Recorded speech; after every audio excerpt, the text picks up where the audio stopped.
Everybody listen to We're Not Wizards, because we are the best, and we're not wizards, no matter what anybody says. Goodbye.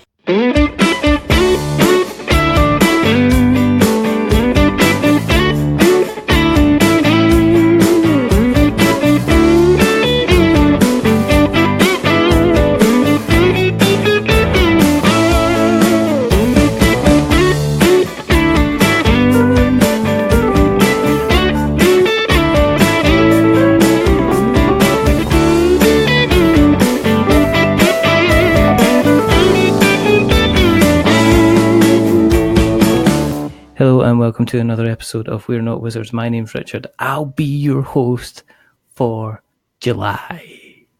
Now, joining me today, they're kind of in, I don't know what to say, they're kind of in some kind of, they're sitting around a table, they're deciding what to do next. They don't know if they're going to go out the door, they don't know if they're going to stay.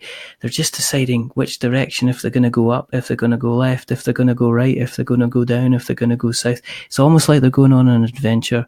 It's almost like they're deciding what tactics they're going to bring to the table. So I've been speaking to 50% of these two people because for some reason two people decided to come on the show and chat to me.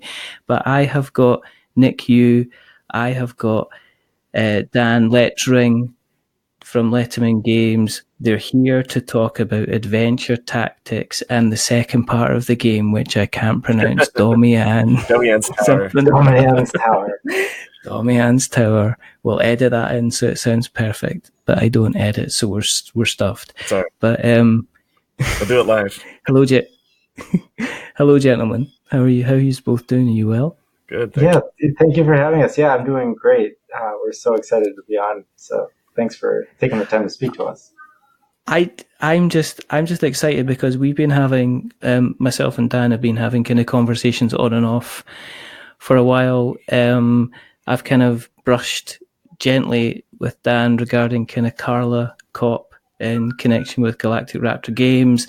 We then shared some messages when we eventually spoke to Cassie, and now I have you here, Dan, and I can't give you my full attention because that would be rude to Nick. That's okay. If you just want to sit to the side, just give us 5 minutes. But I have a Nintendo Switch. He's going to end up playing it on the side anyway. It's like that. It's like I want to see those fingers. No, I'm 100% invested in this interview. So. I want to see the hands all the time. Hands up. First of all, as I say, thanks very, very much for coming on. As I say, people will know a lot of the things that Dan has been doing through kind of Letiman Games over the last couple of years. What about you, Nick? In terms of the design side of things, have you been designing games for some time? You had a couple of rodeos under your belt now. Yeah, I've been designing for about 5-6 years. My first couple games came out 2013, 2015. As Dan said, internet years, that's forever ago. That's actually the Ice Age, right? And I took a couple years off, the last couple years off because of kids. But I've always still had the passion for game design, and it wasn't until Dan kind of prodded me into we've known each other forever since we basically started, and we're both local in the same town. He kind of was like, "Hey, we should finally work on a game together." I'm like, "Yeah, you're right, we should." And we were talking about our favorite video games, and Final Fantasy Tactics topped both of our lists. So we decided to make a game based on that. Do you get together quite regularly to actually have kind of game sessions then? I was going to say, there's times where my wife definitely mentions like how often I see Dan. She's like, "You see Dan a lot."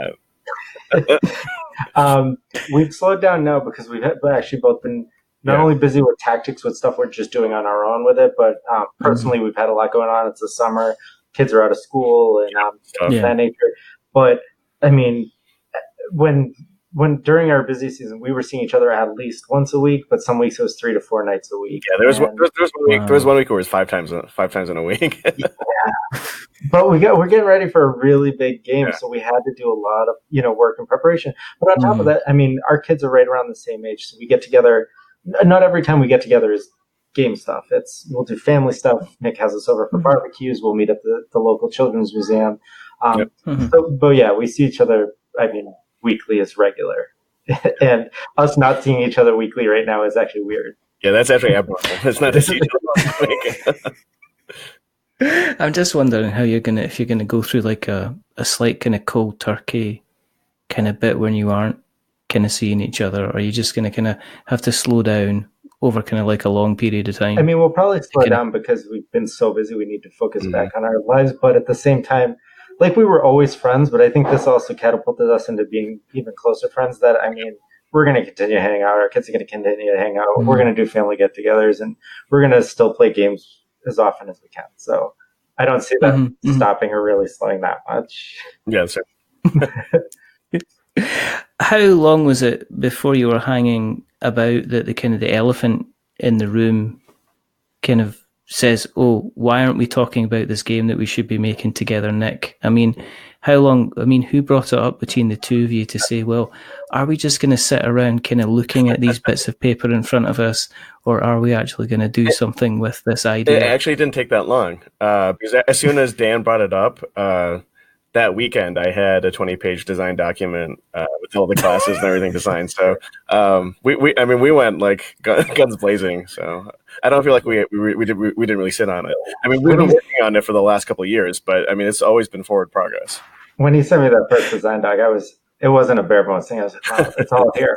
This is ridiculous. It was amazing how much he had already put together, and it was really, really amazing how quickly the bones of the game came together in that, we knew what direction we wanted to go with it. Nick had like a really good plan for the leveling up and the encounters really quickly, and it was a matter of refining it. But like, I mean, the base concepts of the game were there within a very short time.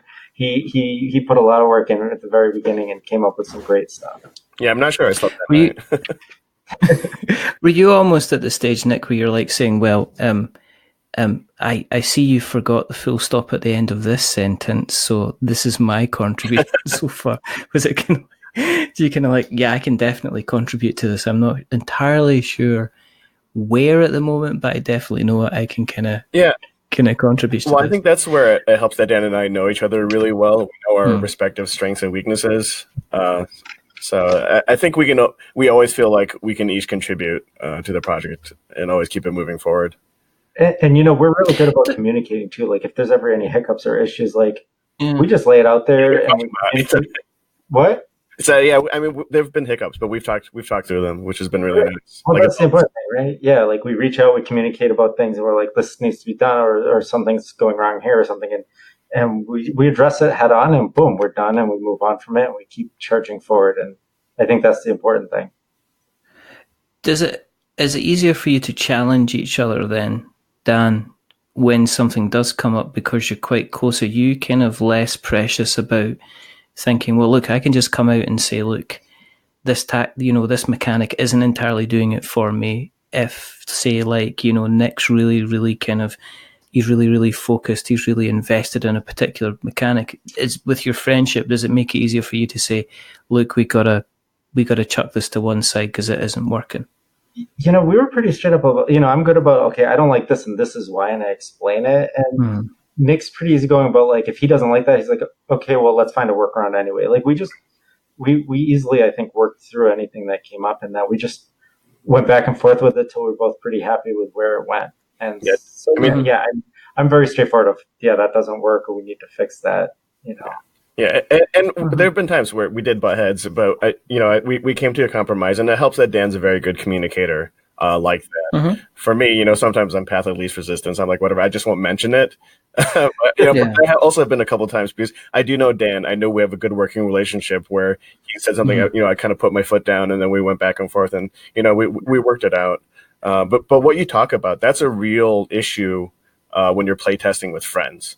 Because a lot of times they don't want to say anything negative, or they're afraid to form a strong opinion either way. So it's good that Dan and I have really open communication in that regard. Yeah, I've seen a lot of games that when you're discussing kind of playtesting with somebody and they say, well, I playtested with a local group, I playtested with friends and family, and then there's like a glaring mistake in the mechanics, and it turns out that all they were getting all the time was kind of like really, really positive feedback. And sometimes I think you need your cheerleaders, but there's a difference between your cheerleaders and you having your coach, and your coach is there to actually improve your game and make you play better. I don't know why we're going with a sports analogy. We're like three nerdy guys like sitting around kind of like talking about I'm a sports guy too, though, so it's okay. So is Dan. So there you go. We can do this. We can do this. But that's kind of pretty good. How many iterations of the game have you gone through? Was the design document kind of pretty complete, Nick? Or Nick sent me a Word doc list once with all his different versions of the rules doc as we were going through, and this was halfway through, and there was something like, they weren't all major iterations, but there was 20 something iterations in those. Remember that? Do you remember that, Nick? Yeah, I still have that. I'm actually counting it right now. He's counting it. There's so many. 72 iterations. The first draft that I saved that was worth saving was October of 2017. So we're coming up on a year and a half now. So, some things changed a lot, but some things didn't change at all. Like, as Dan mentioned, the actual class mechanics, the leveling up, and a lot of the initial class design, that's pretty much intact from the very first draft. But the way experience worked and some of those other things, those have been changed significantly. I feel like although I nudged Nick, like I brought it up to him, I feel like he's been kind of thinking about this class leveling up system for a very long time. He was like, yes, someone finally told me I can do this, and I'm going to go do it. And he definitely has been sitting on this one because, it was, like I said, it was really well thought out. It wasn't just like he slapped something together. It was really well thought out. It was very complete, and the leveling up system has remained relatively unchanged since. There were changes, but it's mostly the same. For people who are looking at the game for the first time, right? They stumbled upon it on Kickstarter. It's fully funded and it's going really, really well. This is me projecting into the future, I'd like to say, gentlemen. What would you say, okay, I'd like both of your opinions on this, right? Dan, what would you say is the key draw to like adventure tactics? From your point of view? For me, I've been saying this all along because we do a lot of different things that are kind of expanding on these types of games, but the leveling up system is the freshest. And even with posts, we've been asking people what they like the most about this, and they've been pointing out the leveling up system. It's just completely freeform, and so there's a lot of cards in the game, and that's to give all the players any options they want. You start as a level 1 fighter, you advance through fighter, or you can go level 1 wizard or cleric or rogue. But then if you go level 1 wizard, you can go level 2 fighter again, or level 2 wizard, or 1 rogue, one. You can just go in any direction you want to get the type of cards you want. You get new passive abilities. You can slot different passive abilities each fight based on your collection of them you have. You can only have up to 3, but you may have 7 or 8. So you pick which ones you want in each fight. And it's all based on how you leveled up, which ones you've gotten. And as you multi-class, you unlock, or you can, within your class as well, go up to 5 levels within your class or unlock other elite classes. And you just go in any direction you want. And even after you become elite, you can go back and go level 1 archer if you hadn't done that yet.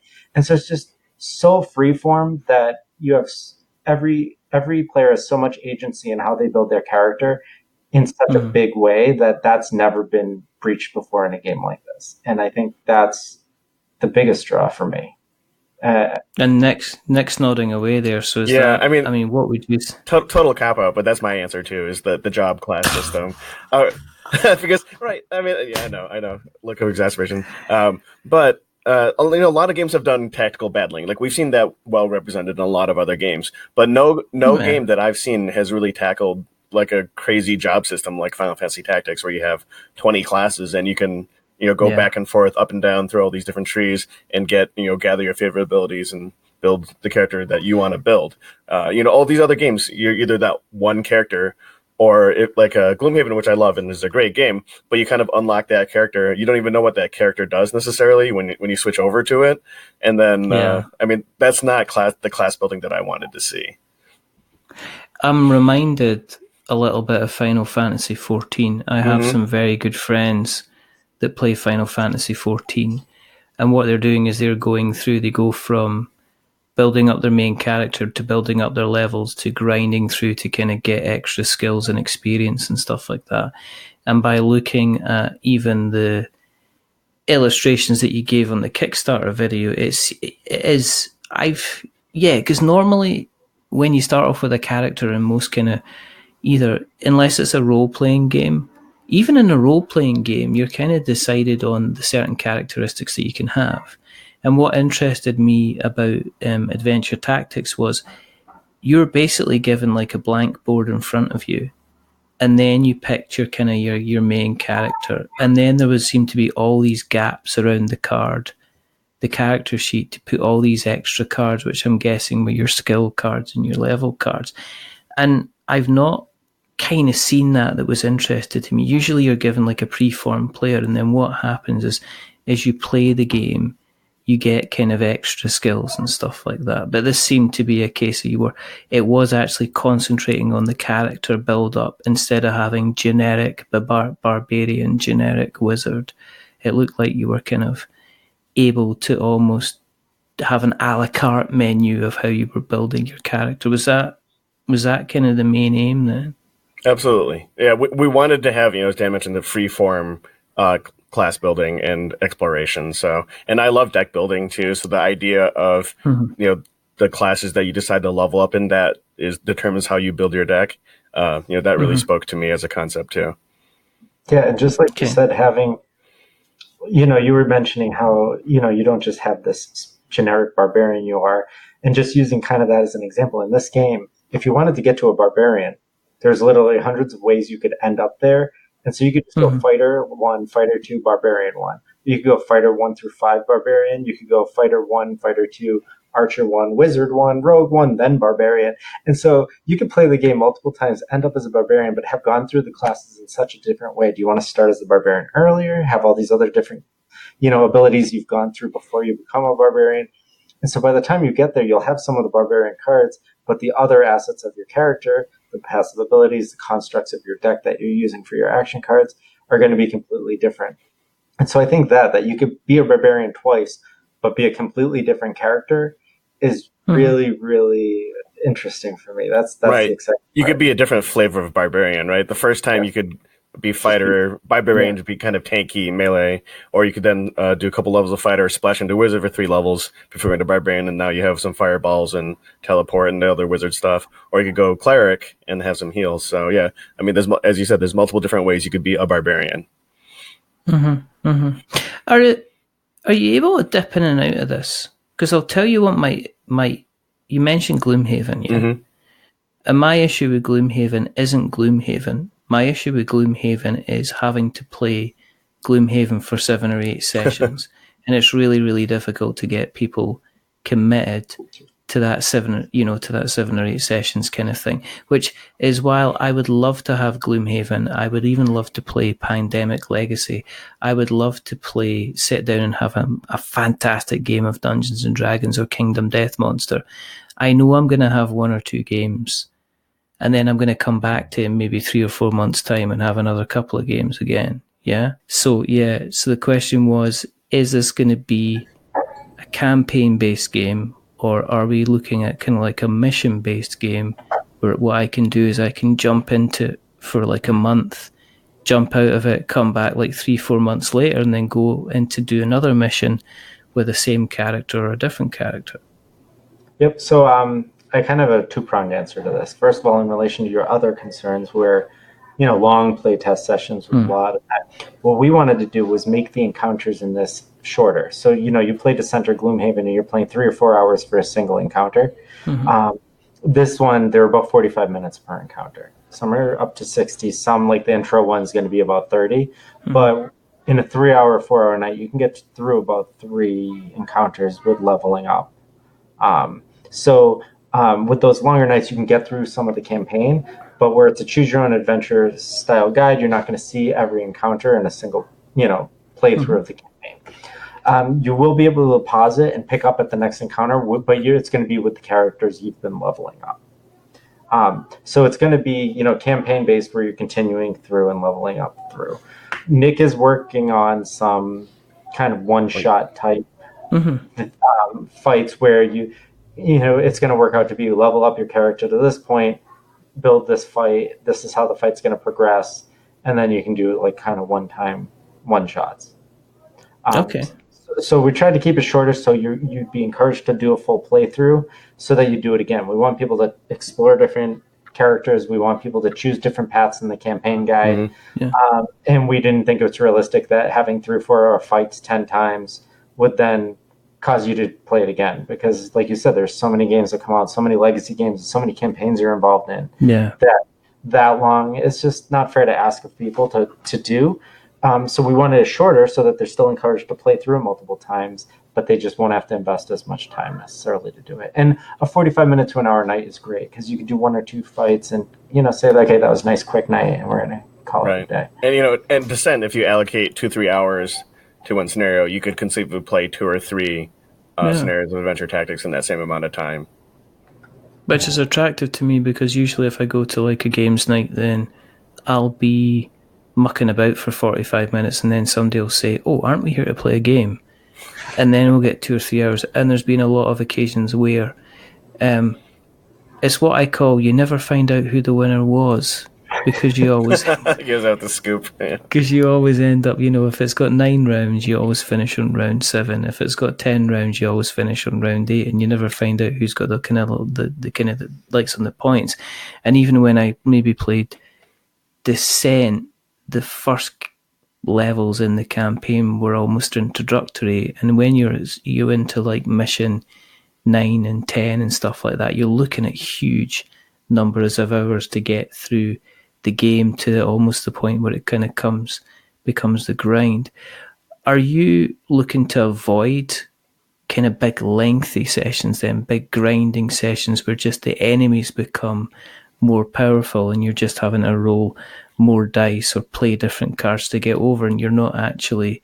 There's a difference between difficulty in terms of just making the bad guys more powerful and difficulty by actually having to make you think cleverly in order to defeat your enemies instead. Yeah.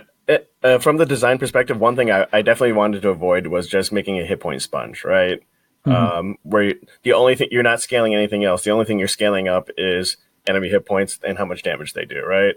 And especially, you get the hit point sponge that can lead to a really long, dragging encounter. So we circumvented that, I think, a couple of different ways.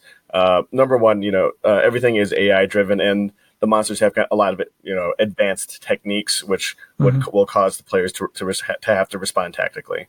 So the healing too. Most of the healing cards are removed from the scenario after you play them once, so you don't get basically it's a cooldown from the encounter. You don't get them back until the next fight, so you can't just keep heal cycling. So you can't sustain because there's some fights in some other games where you're going to win. It's going to take you a while, but you're eventually going to win. But we don't have that in adventure tactics. You have also a kind of your party life. That's their resurrection potions. So people can pop back up after they get knocked down. Normal character healing or resurrection potions. But if all the resurrection revive potions are used and one more character gets KO'd, then that's considered a failure. So you have multiple ways to advance through. So the campaign still moves forward even when you fail. You just you won't get as much loot, and that'll sometimes pigeonhole the direction you have to go in terms of how the campaign branches. Yep. And like Nick said too, so there are multiple ways to end the scenario. So there's winning, failing, and winning with bonus. And so, for instance, the first fight, there's a boss and he has minions. So he has 4 minions surrounding him. And as soon as you beat the boss, the fight ends. But if you've defeated all the minions and him, then you get the bonus objective, which gives you more, actions, more abilities, different options in the campaign branching. And so it's always better to get with the bonus. But like you said, if you don't want to grind through the night, or if the fight's dragging on, and it really does get you to respond tactically, because you may say, we're going to go for this bonus. And then as you're doing it, you're starting to get closer and closer to your team getting knocked out. You may just say, we have to turn around and just go for the boss and take him out. And so there are things that do affect the length of the campaign based on your decision, or, the length of a fight. But then you could kind of just turn around and go back to the regular objective. And so you're going to be responding to that as the fight goes on, which is pretty neat as well. And that's going to affect how the fight goes, how you play within it, and what you're doing. with you having the decks and the characters, is there an option for you to add on expansions as time goes on? I mean, one of the things with them, and again, I go back to Final Fantasy XIV and even Final Fantasy Tactics and stuff like that, is you can have a roster of so many characters coming in that have different skills and different abilities. So was that one of the reasons that you built the kind of the framework that you did, so that 2020 there could be the first adventure tactics expansion which people could pick up, and then obviously, because this seems to be the way the Kickstarter seems to be going, that you get a lot of successful campaigns that they're releasing an expansion, but they're also giving the chance for people to kind of buy the original core box again. I think Role Player or Dice Throne are doing it just now. You've got the option to buy the latest version, but you've also got the option to buy all the legacy stuff as well. So with it, with Adventure Tactics, is that the idea that you will be able to buy kind of expansion decks for the game as time goes on? Nick's nodding his head. Yeah, well, I mean, I hope you're speaking into existence, so that's why I'm nodding number one. I would love for it to be that successful that we can, just launch into an expansion. But the way the class system is designed, it is so wide open, right? There's absolutely a ton of design space that we can play around with and add classes. And we even talked about that. And so we have, and I'll let Dan take over too, but talk about the hero pack, the class pack. Yeah. So when thinking about this, there are so many different ways to go with expansion, and we've talked about this, right? So we could just add more classes, right? You just want more variety with what you can level up through. So we're adding a hero pack that adds 3 additional classes, and we may have a couple others saved as stretch goals, because each character class we add adds 40 cards or so. Some add 10 or 15 cards. So it's not just like, oh, we add one character, it's one card or something. We're adding decks of cards with every character, right? So we have more characters on the horizon, but then we can add, like you said, something like one-shots where it's single fights that you could do like in-store demo type things, or, you want to do some sort of promotional nights for the game. You can add single one-shot fights. You could add small expansions. That's like a 3-fight campaign, 4-fight campaign, or you could add a full-on 10 to 12-fight campaign as a second progression.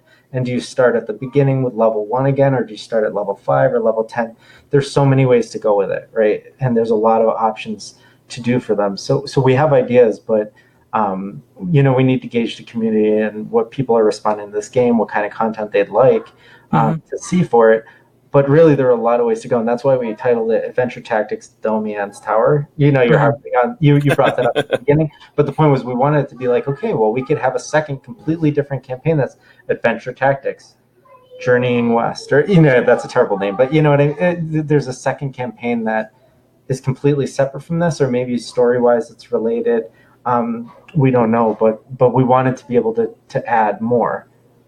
But again, we can add more classes. We could add more fights. We could add more bosses. We could add more minis. I mean, there's so many different ways to go with it that there's a lot of expandability with it.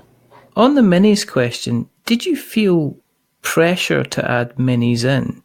Because you have, and don't get me wrong, it looks like you've got a mixture of minis and standees for the game.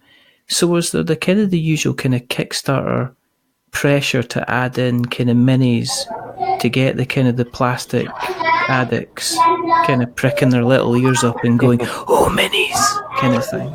Was there a little bit of pressure there to add minis into the game? I think Nick and I were in for minis from the beginning, just because we wanted, the feel of the characters as minis is beautiful. They really have presence on the board, and it really feels nice. And we were actually, just for our own personal taste, ready for minis for the bad guys as well at the beginning. When we initially planned it, that's what we were thinking.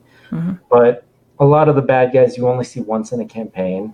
It was huge startup costs, because we're talking 40-something different bad guys with minions and everything. And there were a lot of different molds, a lot of different minis. To only see once really felt wasteful product-wise and wasteful cost-wise to us. Yeah, that's actually 40 unique. So 40 unique. Yeah, if you added in like the actual, it'd be like 80 plus 80 minis for just for the enemies. And I think we talked about, we wanted to keep this game under $100, and there's no way you could keep the game under $100 and include minis for everything. Yeah, but it was really important to us. And at first we were hesitant, but then we realized like Gloomhaven does it really well, and they have the heroes minis and the cutouts for the bad guys. And it just made a lot of sense, and it was really well done. And we were like, this would be great for our game here that we're trying to do. So we decided to do that. And again, further down the line, if you're doing expansions, then it's easier for you to put standees into a box, into a smaller expansion box, and have a much smaller kind of case. I mean, one of the things that is starting to come up a little bit more is kind of the environmental side of things, which if you think about,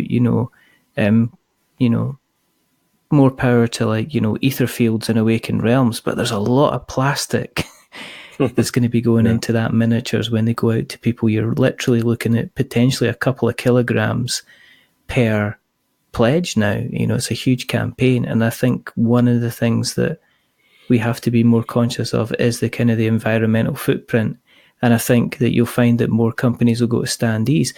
And for a lot of campaigns, that's going to help with the costs. I mean, that is going to bring down a tooling cost down to a kind of a smaller level. Me getting off my high horse and my soapbox. But in terms of the pricing, I'm conscious of the time. But in terms of the pricing of the game, have you come up with a final figure for kind of like pledge levels for adventure tactics? Yep. So the base game is $75, and right. Okay. To get that with the hero pack, which is 3 additional characters and a mini for the main boss, and possibly more to come for both of these, it's going to be $90 for the game with the three new classes and the mini. And then if you want painted minis, which we have limited offerings for those, we're doing painted heroes. We have a painter we're hiring to paint them all. That would be $140. I saw the painted minis and looks really nice. Oh yeah, the guy's amazing. He even does like artificial turf. Yeah. Yeah. I'm drooling. I don't know if they were made of candy, because I was just like, bleh. I saw his setup at home. He has like the jeweler's lens too. Like he has that big like monocle that like jeweler's lens, so he can get the really fine detailing in. That'd be really, really kind of awesome.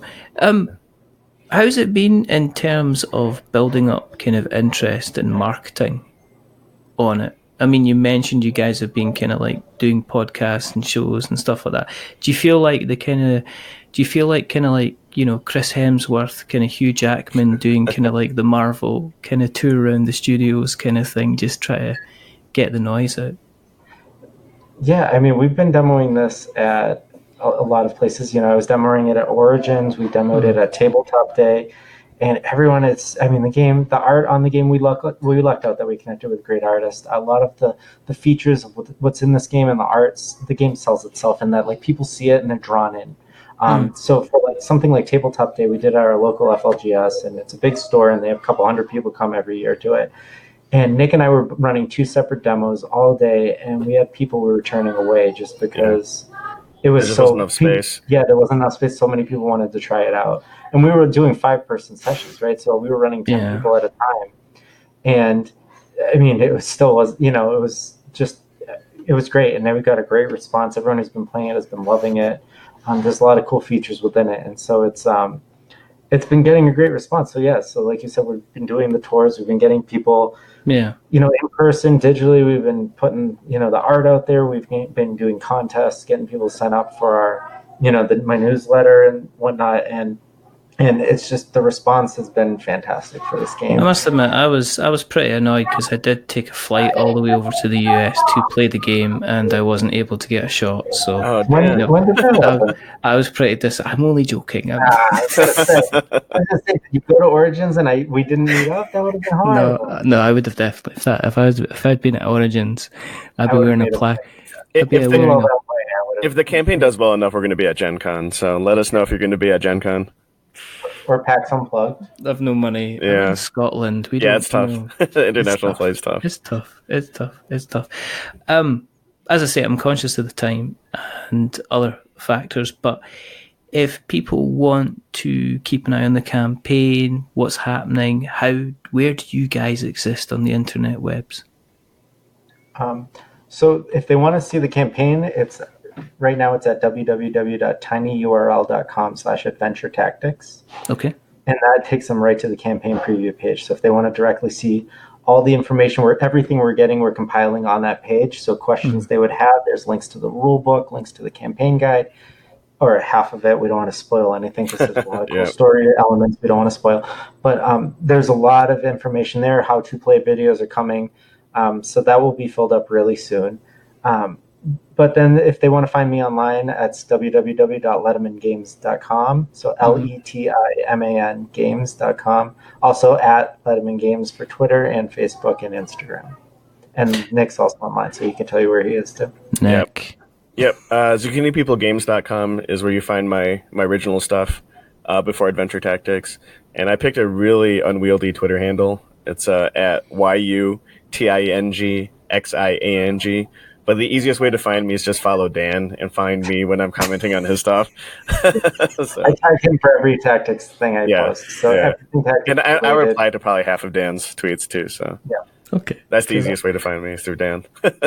Oh, and if you go to the campaign page, I actually put his Twitter handle under his picture there as well. Oh, okay, great.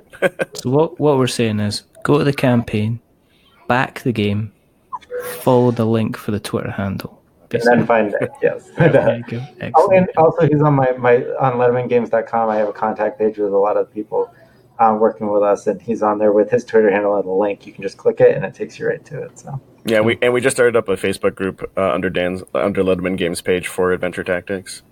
Yeah, it's Letiman Adventure Tactics Domains Tower fans group. So cool. I'll make sure that we take all these links and put them in the show notes so that we have notes to show. That would be great, yes. Send you everything you need. Fantastic. Thank you very much for this rather sporadic conversation. Thank you so much. And, any way we can make this work, we're happy to. Yeah. Excellent. If you want to keep an eye on what we're up to, go to the internet web, search for We're Not Wizards. You will find us in various different places. But I want to thank these two fine gentlemen for coming on the show. There's only a couple more things to do. The first thing is to remember that we're many things, but we're not wizards. Are we wizards, Nick? No, but you can be a wizard in Adventure Tactics. Don't start. Are you a wizard, Dan? Unfortunately, no. But he's like the biggest Harry Potter fan I know, though. I don't want to have wizards on the show. That's not the point of the show. And the second thing is to say goodbye. So it is a goodbye from the rather fantastic, the rather wonderful Mr. Dan Letzring. Say goodbye, Dan. Thank you so much for having me. Have a great night. Goodbye. And it's a goodbye from he's full of tactics, he's full of adventure, he's full of wonder. I heard he's got a fantastic singing voice as well. It is the one and only Mr. Nick Yu. Say goodbye, Nick. Goodbye. No actual wizards here. And it's a goodbye from me. Remember, stay safe, roll sixes, make something awful, and check this out. Just check it out, Adventure Tactics. Be all over it like a rash. Not the type of rash you have to go to the doctor because it's serious, but the type of rash that keeps reminding you to check Adventure Tactics out on Kickstarter. But until the next time, goodbye.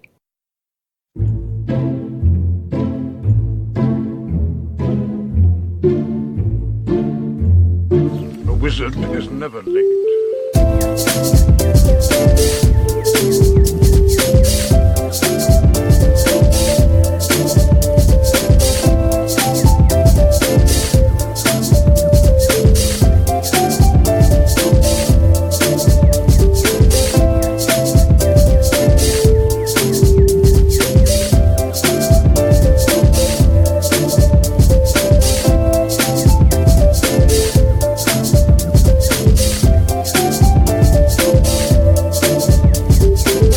Nor is he early. He arrives precisely when he means to.